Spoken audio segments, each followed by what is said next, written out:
দুর্নীতি দমন কমিশন দুদকের নতুন মহাপরিচালক হিসেবে নিয়োগ পেয়েছেন পরিচালক আব্দুল্লাহ আল জাহিদ। ১৬ জানুয়ারি দুদকের প্রশাসন ও মানব সম্পদ বিভাগের পরিচালক দাউদ হোসেন চৌধুরী স্বাক্ষরিত এক চিঠিতে তাকে পরিচালক থেকে মহাপরিচালক হিসেবে পদোন্নতি দেওয়া হয়েছে।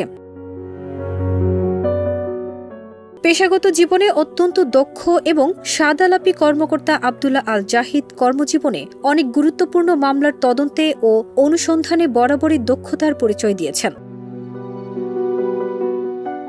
দুর্নীতি প্রতিরোধ বিষয়ে তিনি থাইল্যান্ডের একটি AIT থেকে এবং মানি লন্ডারিং প্রতিরোধ বিষয়ে মালয়েশিয়া হতে বিশেষ কোর্স সম্পন্ন করেছেন। এছাড়াও তিনি চীন, অস্ট্রেলিয়া, নিউজিল্যান্ড এবং আমেরিকার আটলান্টায় বিভিন্ন ওয়ার্কশপে অংশগ্রহণ করেন।